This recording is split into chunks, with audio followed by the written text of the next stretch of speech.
안녕하십니까. 정형외과 정주환 박사의 키포인트입니다. 기본적인 설명이지만 또 환자분들 많이 궁금해 하시는 거 영상으로 촬영해 놓으면 도움 많이 될 것 같아서요. 오늘은 이제 수술 소요 시간에 대해서만 좀 간단히 설명드리겠습니다. 수술 종류마다 이제 어떻게 준비하고 수술실 들어가서 나올 때까지 수술이 얼마나 걸리는지 수술 시간 궁금해 하시는 분들도 많이 계셔서 그걸 이렇게 수술 전날 설명드리기보다는 그 전에 영상으로 또 촬영해 놓으면 환자분들 많이 보시니까 도움이 되실 거라 생각하고 오늘 알려드리도록 하는데요.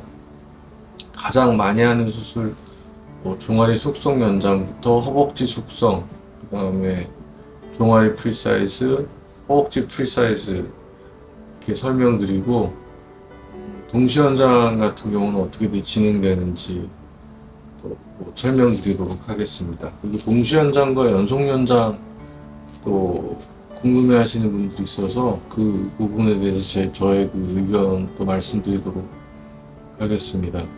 먼저 종아리 속성 연장 수술 시간은 굉장히 수술 진행이 이제 일정하게 진행되는 수술들이거든요. 그래서 준비 시간이 사실 오래 걸리지 수술을 실제 칼이 들어가면서부터 이제 수술이 마무리될 때까지 시간은 한쪽 다리 수술하는데 거의 1시간이 조금 걸리지 않습니다. 1시간, 그러니까 50분에서 1시간 정도 시간이 걸리고요. 그 다음에 이제 반대쪽 다리 수술하는데도 마찬가지지만 반대쪽으로 이제 수술 포지션을 바꾸려면 기구나 장비들이 이동을 해야 되고, 그래서 중간에 쉬는 시간 한 15분 정도, 15분에서 20분 정도 제가 좀 휴식을 취하고 물도 마시고 좀 잠깐 쉬는 시간을 갖고요. 그동안에 이제 포지션 체인지가 일어나고요. 수술 준비하러 이제 처음에 들어가면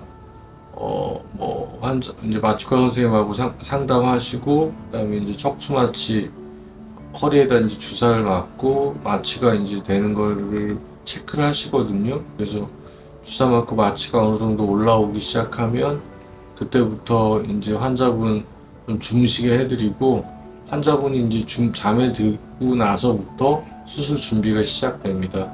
수술 준비는 이제 양쪽 다리에 지혈대, 이제 피가 나지 않도록 이제 지혈대를 감는 그런 절차를 이제 갖고요. 그다음에 지혈대는 사실 수술하면서 거의 사용하지 않지만, 수술 처음에 이제 골막 박리할 때, 우리가 절골을 할 때 골막을 잘 보존한다고 했었잖아요. 그래서 골막을 잘 보이도록 이제 그 시간 동안만 지혈대를 사용하고, 나머지 시간에는 피가 거의 나지 않는 수술이기 때문에 지혈대를 또 풀고 수술합니다. 그리고 절골을 하거나 여러 가지 프로시저를 할 때 혈류가 이제 계속 통하게 해놓고 해야 뼈의 온도가 올라가지 않기 때문에 나중에 빠진 형성에 도움이 돼서 지혈대를 사용하지 않고 있고요.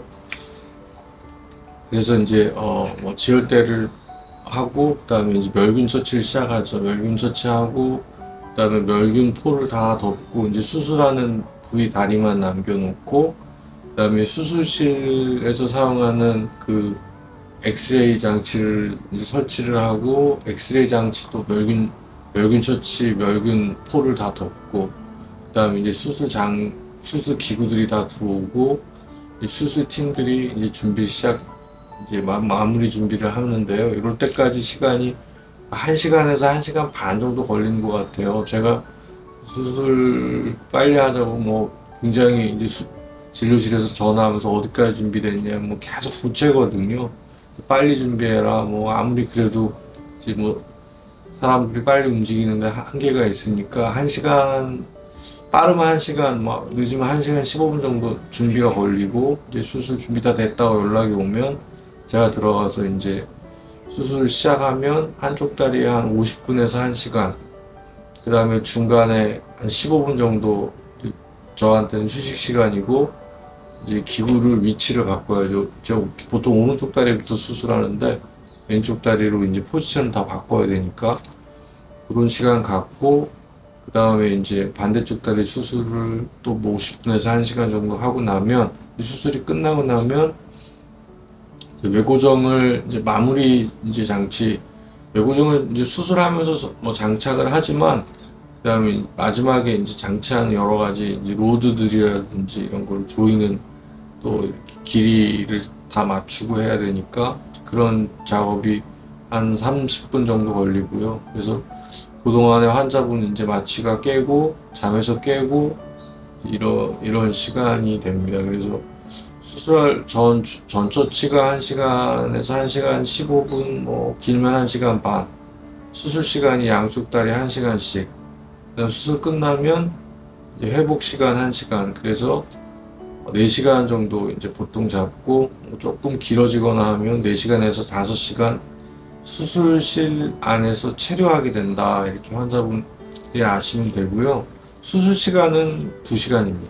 그래서 종아리 속성 연장 그렇게 진행되고 종아리 프리사이즈는 외고정을 장치하지 않고 수술하기 때문에 굉장히 수술이 간단한 편이거든요. 그래서 한쪽 다리 수술하는데 한 40분 정도 소요되고 양쪽 다리 하고 전처치랑 뭐 회복 시간 합치면은 3시간에서 한 뭐 3시간 반 사이면 이제 종아리 프리사이즈 수술은 끝나고요. 그 다음에 허벅지 속성 수술은 한쪽 다리 수술하는데 허벅지 속동도 수술 자체는 간단한데 이제 전처치 뭐 마무리는 비슷하다고 보지만 이제 종아리 수술은 양쪽 다리를 한꺼번에 이제 준비를 해놓고 수술을 하고요. 허벅지는 한쪽 다리만 준비를 수술 부위로 이제 노출시키고 나머지는 다 멸균 처치를 하는 그 특수한 그 포지션을 취하는 그 테이블을 사용합니다. 그래야 정확한 엑스레이를 촬영할 수가 있고 또 정확한 수술을 할 수 있어서 일반 테이블에 놓고 수술하는 병원도 있기는 있는 것 같은데 그렇게 되면 수술 시간은 빠르지만 굉장히 이 가랭이 사이로 촬영하는 엑스레이라든지 엉덩이 쪽에서 삽입하는 그 내고정의 위치를 정하는 데 있어서 굉장히 좀 불편하고 그러다 보면 정확도가 좀 떨어질 수 있어서 저는 특수 테이블을 사용하고 골절 테이블이라고 하는데 고관절 골절 때 사용하는 그런 테이블을 사용합니다. 고관절 골절 때 사용하는 테이블은 이제 자세가 한쪽 다리는 이렇게 고정을 해놓고 반대쪽 다리를 이렇게 들어서 벌려놓는 상태로 이제 고정하게 되고요. 그리고 뭐 제가 참고 사진 있으면 같이 보여드리도록 하고요. 그래서 이제 수술을 2명이 하는 거랑 똑같다고 생각하면 돼요. 그래서 한쪽 다리를 수술하고 어떻게 되냐면 모든 거를 다 뺍니다. 빼고 수술 기구도 다시 소독이 다시 들어가요. 그래서 소독을 다시 다 돌리고 그동안의 자세를 바꾸는데 다시 이제 이 왼쪽 다리 위주로 다시 골절 테이블로 해서 환자 준비를 하고 그 다음에 수술기구 소독이 끝나면 그 시간에 이제 맞춰서 다시 준비를 하기 때문에 한쪽 다리 수술하는 거를 2명이 수술하는 것과 같은 수술 시간이 소요되죠. 수술 시간은 1시간씩 걸리지만 준비와 중간에 처치 시간, 중간에 이제 소독 시간이 1시간 정도 소요된다. 저는 그 허벅지 속성이나 허벅지 프리사이즈 수술도 마찬가지인데요. 그동안에 중간에 1시간 정도 시간이 생기기 때문에 이제 좀 휴식을 취하면서 좀 쉬고요. 그동안에 이제 수술팀들은 이렇게 자세를 바꾸고 소독이 들어가고 그래서 다시 새로운 수술을 하는 걸로 준비를 하도록 하고 있습니다. 왜냐하면 수술기구도 이제 구석에 놔두고선 막 이런저런 사람들이 왔다 갔다 하다 보면 먼지가 나거나 아니면은 뭐 오염이 될 수 있기 때문에 그냥 다 빼서 소독 다 돌리고 새로 이쪽 다리를 수술하고 있고요. 끝나고 나면 이제 뭐 마무리하고 이제 회복실에서 수술 깨고 잠 깨고 나오시고 하는 시간이 있어서 한 빨리 하면은 뭐 1시간 1시간이지만 수술 전, 그다음에 수술 중간, 수술 마무리 1시간, 3시간이 이제 수술 외의 시간이 필요하고 수술하는 시간은 50분에서 1시간 정도씩 소요된다. 이렇게 하시면 되고요. 프리사이즈 허벅지도 마찬가지로 수술합니다. 한쪽을 수술하고 다 소독 돌리고 다시 다 준비해가지고 반대쪽 수술하기 때문에 준비 시간은 속성이랑 똑같이 걸리고요. 수술 시간은 속성보다 한 10분 정도, 10분, 15분 정도 덜 걸려요. 그래서 빨리 하면은 뭐 3, 40분이면 끝나는 수술이고요. 그래서 수술이 굉장히 간단하고 편리하게 되어 있어서 프리사이즈는 이제 그렇게 수술한다. 수술 시간, 소요 시간이 그렇게 됩니다. 그래서 뭐 종아리 속성, 종아리 프리사이즈는 각 다리당 1시간씩, 허벅지 속성과 허벅지 프리사이즈는 허벅지 속성은 1시간씩 걸리고 한쪽 다리당, 허벅지 프리사이즈는 한 4, 50분씩 걸린다. 이렇게 알고 계시면 되고요. 그 다음에 이제 동시 연장이라고 그러면 이 네 개 다리를 동시에 할 수가 없고요. 저도 힘들고 뭐 자세도 다르고 포지션도 다르고 지금 말씀드렸듯이 종아리 속성부터 하고 일주일 정도 휴식하면서 재활치료 하다가 이제 환자가 많이 회복되거든요. 그 다음에 이제 허벅지 수술을 하게 됩니다. 그래서 일주일 간격으로 이렇게 수술한다. 연속 연장은 이제 한쪽 연장이 다 끝나고 이어서 하는 경우.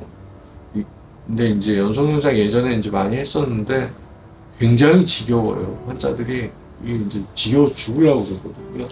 종아리를 해가지고 한 서너 달 뭐 이렇게 한 다음에 3달 정도 연장하고 그 다음에 연장이 끝날 때쯤 끝나고 나서 이제 외부종 제거하면서 이제 허벅지 수술을 하잖아요. 그러면 이제 너무 시간이 지체되고 길어지고 이제 환자가 오랜 기간 이제 불편한 시간이 길어지니까 효율이 굉장히 떨어지고 거의 마지막에는 뭐 정말 너무너무 지겨워서 힘들어 하십니다. 그래서 동시 속성이 뭐 동시에 4개의 뼈를 수술하는 걸로 이제 생각하시면서 굉장히 위험한 수술로 생각하시지만 그렇지 않고 한쪽 다리를 수술하고 재활이 어느 정도 다 시작되고 환자가 회복이 다 되고 나서 반대쪽을 수술하는 거고요. 하루 이틀 차이는 있지만 대부분은 그냥 일주일 후에 하고 있습니다. 오늘 치수술 소요 시간에 대해서 제가 좀 간단하게 설명드렸는데요.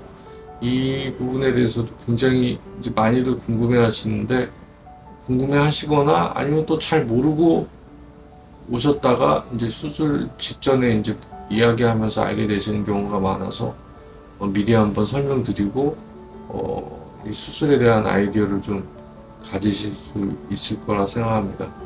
수술이 굉장히 많이 소요 시간이 길고 뭐 척추 수술 같으면 한 번 수술하는데 2~3시간씩은 걸리거든요. 한 번 이제 오픈해 놓고.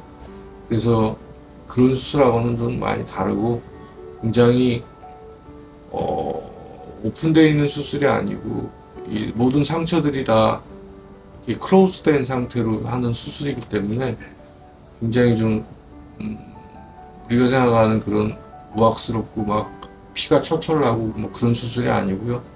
굉장히 좀 테크니컬하면서 섬세한 수술이다. 그리고 의외로 조직 손상이 굉장히 적은 얌전한 수술로 생각하시면 됩니다. 오늘 드린 말씀도 도움 많이 되셨으면 하고요. 정형외과 정주환 박사의 키포인트였습니다. 감사합니다.